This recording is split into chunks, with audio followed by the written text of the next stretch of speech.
I was going to say, welcome to the Empire Builders podcast, blah, blah, blah, blah. I didn't open the document that has my standard opening script, Stephen. You didn't. Okay. Can we just take it as written? It's an interesting podcast about empire building where you're a business consultant and I'm your business partner and et cetera, et cetera. Okay. Is that all recorded? Well, you know what? I think we might just use this. So I was going to open up with a question for you. All right, let's hear it. You got any cold PBR on hand?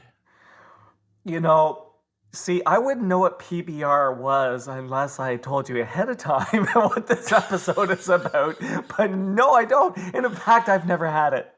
You've never had a cold PBR? I have never had a cold PBR. And for those who are not in the United States, please, that PBR is Pabst Blue Ribbon. Blue Ribbon. Yeah, there you go. What, you've never been to a bowling alley? Not in the United States. You ever been to a billiard lounge? Lounge makes it sound fancy. Oh, it's fancy. Pabst Blue Ribbon. I hadn't thought of that as a giant empire. It's just another big old beer name. But I sense a story brewing. Well, there is, because the story of Pabst is as much about the story of the origin of American-style lager as it is a story about Pabst. Like the two are very, very integrated. And at its peak, Pabst was the best-selling beer in America. Like there was a time where it was a really, really big deal. And today, American lager is the best-selling alcohol on the planet. And the story starts back in 1863 with Captain Frederick Pabst. And he's a captain. He was a captain. He was a steamship captain. Oh, cool. And basically, he lost his ship and all of the contents in a storm. And he's sitting there thinking, man, I've got some savings and I need to start over. But he wasn't sure what he wanted to do. He's sitting on the shore thinking, I could sure use a cold beer. Or maybe he was drinking while driving. Who knows? Oh, crap. I could use a cold beer right about now. And so he invented it. I could use a cold beer right about now. And he's married to Maria Best, who's the daughter of Philip Best, a Milwaukee brewer. And he has a brewery over on Chestnut Street Hill in Milwaukee. And he basically convinces him to buy into the business, saying, you know, don't do this ship captain thing, but buy into the business. And so he chooses to do that. And at the time, the most popular beers were English-style ales that were sold warm. But around the late 1800s, there was this increase of immigration from Germany. Mm-hmm. And they brought a couple of things with them. They brought the idea of kindergarten, but they also brought this desire for German-style ales that were brewed cold and served cold. And in Germany, you know, they brewed these basically in caves. And Milwaukee was a great place to make these beers. First of all, there was a large German population, there was water, and there was lots of ice. Yeah, they would just cut the ice in the wintertime, store it over the summer. And there were 400 breweries in the U.S. at that time and 35 in Milwaukee alone. That says something, doesn't it? It sure does. So here's Captain Pabst. He decides he no longer wants to be a ship captain, and he takes his life savings and he buys a controlling interest in Best Brewery. At the time, the business is being run by Emile Chandelin, who later went on to marry the other daughter, Lizette, and later buy the remaining shares of the company. But that's another story. So once Pabst takes over the business, he quickly learns that the brewery has fallen behind in technology. Like, Pabst is familiar with all the changes that steam power is bringing around that time because of his experience as a ship captain. So he looks at modernizing the brewery, but he decides, you know what? Instead of building or upgrading, it would be faster to buy a modern brewery. So he goes out, borrows a bunch of money, and he buys Southside Brewery.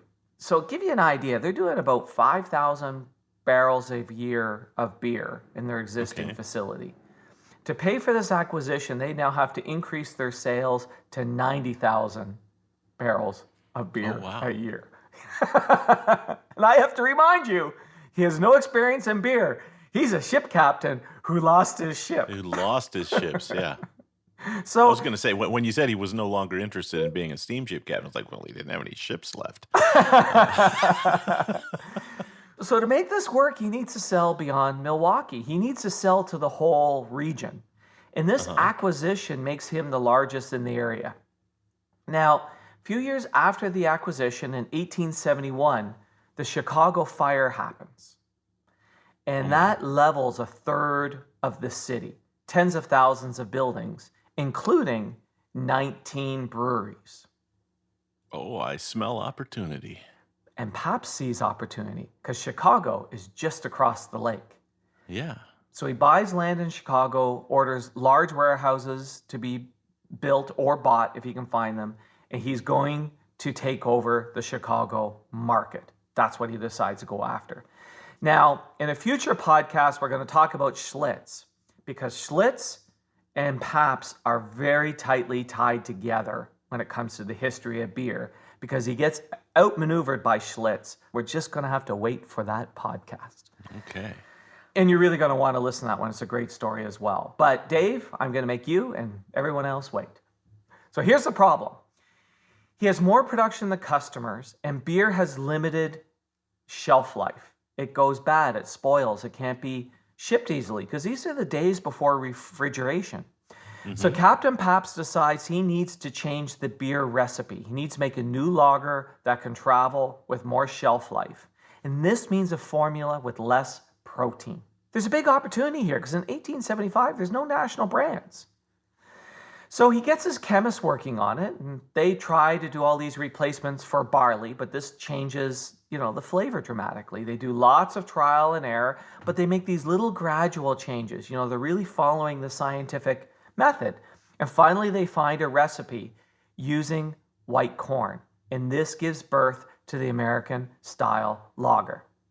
They now have this white corn. White corn was the key. Okay. And it all had to do with the proteins in it. A combination of the sugars that can be accessed for the brewing, the proteins that are in it, and the flavor. So they now have a longer lasting lager. They can start selling further away. They start selling as far away as Colorado and New York. Production rises to 100,000 barrels a year. And he changes the name from Best to Pabst Brewing Company. And they become the number one in the country. By 1880, this is 4 years after discovering this formula, they're doing 270,000 barrels of beer a year. Oh, that's amazing. And to stake dominance, he decides to build a 14-story building, the Pabst Building, 235 feet tall, one of the tallest in the country, dominates the Milwaukee skyline. He also builds Pabst Theater. By 1892, they're doing 800,000 barrels a year. Still number one. Yeah. But at this point, Schlitz is starting to cut it into their market with this idea of tied houses, and more on that in the Schlitz episode. But they're getting close. In 1893, along comes the World's Fair in Chicago. Now, there's lots of times where I've heard references to this fair, and I decided, what was the big deal about this fair? This fair was a huge event.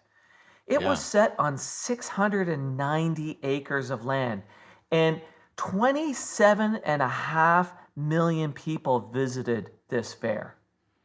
It was a huge deal, yeah. And when you look at what the population was, in 1893, that was massive. There was a one-day record attendance of over 750,000 people.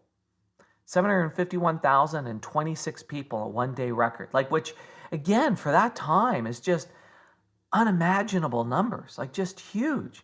And of course, when you've got 27.5 million people, there's going to be beer. Somebody's thirsty in that group. There was 87 beer stands, and of course, a beer competition.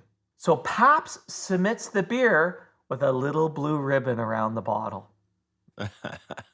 Already won. And that was the idea. Show them the one that's going to win. Pabst does well, but no beer actually wins the competition. But Pabst declares themselves the winner. With their blue ribbon. Ironically, the beer that did the best was Guinness. Yeah, but they keep the blue ribbon on the beer, Pabst has a parade back in Milwaukee to commemorate their victory. And even today, on the bottle, there's the claim selected as America's best in 1893. Oh, that's funny. But they Yeah. weren't. Well, they did win the most of the American beers. There was no declaration of this is the best beer. Yeah. So they kind of stretched things a little bit. It's undisputed, though. It was. For the most part. For the most part, yeah. They just basically named themselves the winner and had a parade and put it on the bottles. Somebody over at Schlitz is saying, I call bullshit. And yet the PBR people are like, hey, bragging rights. Exactly. And that's also why that beer is now called Pabst Blue Ribbon, because of that. Now, in 1908, Captain Pabst dies, and he's, at the time when he passes away, he's one of the richest men in Wisconsin. And in 1985, Pabst is bought by Paul Kalmowitz. I'm butchering that because it's a Russian name, because he's a self-made real estate baron. They buy it for $63 million. But it's now owned by Blue Ribbon Intermediate Holdings, which is a partnership between another Russian-American beer entrepreneur, Eugene Kashper, and TSG Consumer Partners, which is a San Francisco-based private equity firm. And it's suggested that they bought it for a price of around $700 million. There was a time where it was a really big deal. The story of Pabst is amazing. They were the largest brewery until 1902 when they were passed by Schlitz. And then in 1957, Budweiser became the largest. But the really interesting part to me was how this is really about the story of the birth of American lager. Stay tuned. We're going to wrap up this story and tell you how to apply this lesson to your business right after this. 2 words: lead flow. If you want to grow your business, lead flow is, well, not everything, but it sure can feel that way. You feel the need? The need for leads. And then there's the gnawing questions that plague you whenever you try to boost lead flow. Are you targeting the right customer? Are you saying the right things? Are you advertising in the right places? Are you spending too much or too little? And the ever-present, how can I best use social media? What if you could get those questions answered definitively in 90 minutes? You'd no longer feel the need for leads because now you'd know how to get them. That's what Empire Builders is offering you right now for free, and with a guarantee to boot. Go to empirebuildersprogram.com, book a 90-minute Zoom meeting with the Empire Building expert, and boom! Questions answered, problems solved. We'll give you the real answers, guaranteed. Guaranteed. Yes, our famous no pitching and no bitching guarantee. First, we won't pitch you at all. Seriously. If you want to work with us beyond our meeting, you'll have to explicitly ask about moving forward. And the bitchin' part? If you're not satisfied with the answers, say the word. And I'll pay you cold hard cash for your wasted time. No hard feelings. Now that's a guarantee. Look, Empire Builders take action. If lead flow is an issue for you, take action on it. Book your Zoom meeting at empirebuildersprogram.com. Let's pick up our story where we left off, and trust me, you haven't missed a thing. It's such a capitalistic move too, right? We build this empire by saying, okay, we need a product that we can ship farther and will last longer on shelves. I mean, it wasn't even a quest for, we need a beer that's going to be way better than all the other beers. It's more of, hey, if they don't have beer in Colorado, let's send them some. Yeah, and you've often talked, Dave, in past podcasts about how challenges often lead to innovation. So here he went out and he bought this brewery, and the only way he could make the numbers work is, I have to sell a whole bunch more beer, and the only way I can do that is I have to move outside of this market, which led to the shelf life challenge. But Yeah, it was and- that challenge that led to the innovation, right? Yeah, and this was also at a time when, it was the point where you could really ship a lot of things by rail by then. Yes. And so you could move this beer to lots of faraway points in a fairly short amount of time. And I think the interesting thing too is that he established this, and then everybody followed suit. I mean, that it's not just that Pabst became the beer that everybody drank. It's this type of beer became the beer everybody is drinking because it can be shipped. Yeah, it can be shipped, and it turns out also very popular because it's light and it's refreshing and Yeah. it's cold, right? Like Yeah. it was able to be shipped warm, cooled down, served cold. But the other part that I found interesting, and again, we see this so often, that big change is brought by people who come from outside of the industry. He wasn't a Hmm. brewer, he was a ship captain. Yeah. This problem was sitting in front of brewers for a long time. But it's this ship captain who comes along, does this thing, says, holy crap, here's this challenge. And I could just imagine the meeting at the brewery. We're going to change the recipe. You're going to what? Yeah. Right? There'd be this immediate, but oh my God, we're brewers. This is the recipe. We brought this from Germany. We're very proud of it. This is authentic. Yeah, and his outside view was of somebody, even if he wasn't a very good steamship captain or not very lucky steamship captain because he lost his ships, but he knew that horizons were not your limits.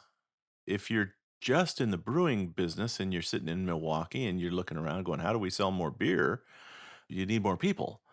And as a steamship captain, his point of view would have been, no, you can steam by lots and lots and lots of towns in a day, right? And we need to be able to get beer to those towns and have it last long enough for them to drink it, That's right? a really interesting, I hadn't thought about that, Dave, and that's a brilliant observation because when we think about, the 1890s, people didn't travel much. No, So the no. worldview would be very small, where he would, as you said, has this traveler's view. And look, even today, I think it's real important to have a traveler's view and look outside the world and see the other things that are going on and get different perspectives and look outside of your industry and outside of your city and to other places. It does change your perspective.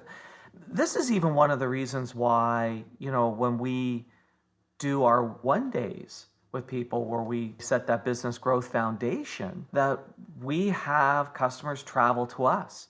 Because even if it's a place they visited before, the act of being in a different geography changes your perspective on things. It really does. It really does. And it honestly, it also helps being an outsider. So it's like if I'm trying to think of a category I've never worked in. Let's say plastic surgery, right? Okay, yeah. So if you're looking to market your plastic surgery business, and if your thinking is, I got to find somebody that's really good at marketing for plastic surgeons, what you're looking for is a recipe of sameness, right? You're Yes. going to get marketing that's just the same as all the others. If you're looking for innovation, man, find somebody that's never marketed plastic surgeons and can look at things differently and can say, we think it has these parallels with this other business, this other industry that we've worked on, and or we just know how to implement innovation and can come up with something new for you. That's I see so many. So I think, and I use that as an example because I see so many of it, so much of it happening in medical fields. Right, there are dentists that only believe that dental marketing company started by a former dentist. That's the only way to market a dental practice. Right, And sure, it probably works most of the time, but right. you're going to look and sound like all the other dentists. We're going to be now north of 70 podcasts. And how many of those, the core of the story is somebody who was an outsider? Almost all of them. Almost, yeah. I mean, that's even advice I give business owners is, man, don't go to your national convention, your industry convention to look for innovation. Go to something else, right? Well, exactly If you're a right. plastic surgeon, go to a roofing convention. Go somewhere in some place that you have no idea what they're talking about. You will find something that you can apply. Absolutely. And ask yourself this question. When you see something that someone else is doing in another industry, it's really easy to go, like using your example of I'm a dentist and I go to a roofing convention. It's really easy to look at that and go, well, I'm not a roofer, so I can't do that. And that shuts the Hmm. brain down. Yeah. The more interesting question to ask yourself is, given I'm a dentist, how can I apply that?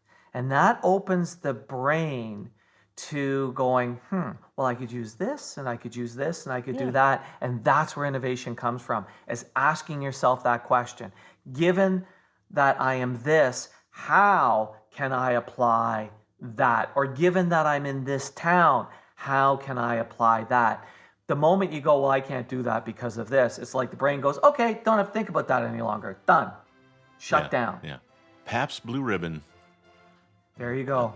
I was going to say I may have to go grab a cold one right now, but we're recording this at 8 o'clock in the morning. I don't know. Great way to start the day. I suppose. Thank you, Stephen. I enjoyed this one. Thanks, David. Thanks for listening to the podcast. Please share us, subscribe on your favorite podcast app, and leave us a big, fat, juicy 5-star rating and review. And if you have any questions about this or any other podcast episode, email to questions@theempirebuilderspodcast.com.